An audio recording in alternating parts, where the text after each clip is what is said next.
एक नदी के किनारे उसी नदी से जुड़ा एक बड़ा तालाब था। तालाब में पानी गहरा होता है, इसलिए उसमें कई तथा मछलियों का प्रिय भोजन जल के सूक्ष्म पौधे उगते थे।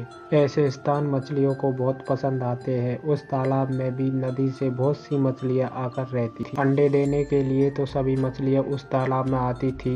वह तालाब लंबी लंबी घास व झाड़ियों द्वारा घिरा होने के कारण आसानी से नजर नहीं आता था। उसी में 3 मछलियों का झुंड रहता था। उनके स्वभाव अलग थे। कन्ना को संकट आने के लक्षण मिलते ही टालने का उपाय में विश्वास रखती थी। प्रीति कहती थी कि संकट आने पर ही उससे बचने का यत्न करो। सिद्धि का सोचना था कि संकट को टालने या उससे बचने की बात बेकार है। करने कराने से कुछ नहीं होता। जो किस्मत में लिखा है वह होकर रहेगा।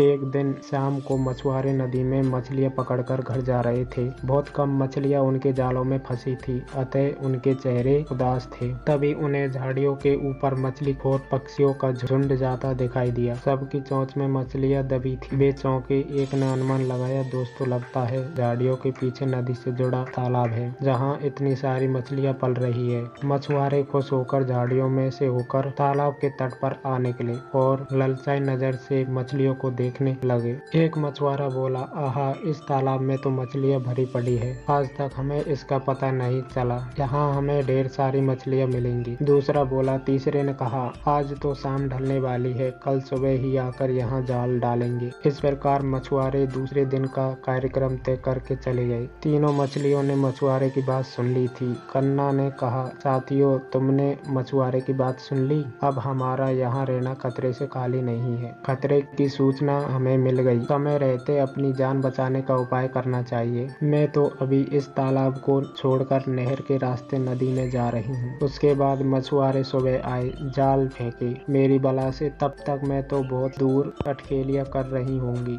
प्रीति बोली, तुम्हें जाना है तो जाओ, मैं तो नहीं आ रही। अभी खतरा आया कहाँ है जो इतना घबराने की जरूरत है। हो सकता है संकट आ ही ना। उन मछुआरों का यहाँ आने का कार्यक्रम रद्द हो सकता है। हो सकता है रात को उनके जाल चूहे कुतर जाए। हो सकता है उनकी बस्ती में आग लग जाए। भूचाल आकर उसके गांव को नष्ट कर सकता है, या रात को मूसलाधार वर्षा आ सकती है और बाढ़ में उनका गांव बह सकता है। इसलिए उनका आना निश्चित नहीं है। जब वह आएंगे तब की तब सोचेंगे। हो सकता है मैं उनके जाल में ही ना फंसूं। सिद्धि ने अपनी भाग्यवादी बात कही। भागने से कुछ नहीं होने का। मछुआरों को आना है तो वह आएंगे। हमें जाल में फंसना है तो हम फंसेंगे। किस्मत में मरना लिखा है तो क्या किया जा सकता है। इस प्रकार कन्ना को उसी समय वहां से चली गई। प्रीति और सिद्धि तालाब में ही रही। भोर हुई तो मछुआरे अपने जाल को लेकर आए और लगे तालाब में जाल फेंकने और मछलियां पकड़ने लगे। प्रीति ने संकट को आए देखा तो जान बचाने के उपाय सोचने लगी। उसका दिमाग तेजी से काम करने लगा। आसपास छिपने के लिए कोई खोखली जगह भी नहीं थी।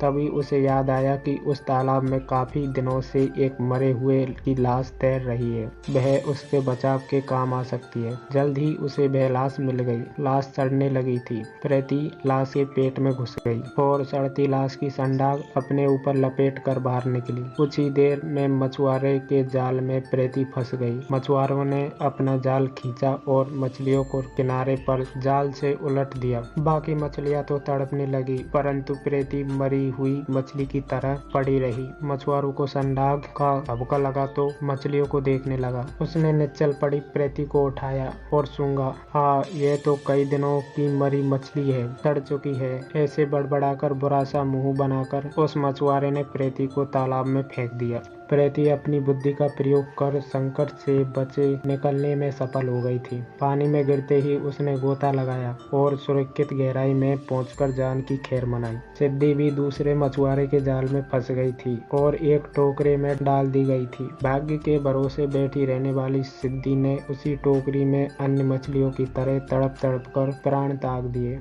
सीख, भाग्य भी उन्हीं का साथ देता है जो कर्म में विश्वास रखते हैं और कर्म को महान मानते हैं।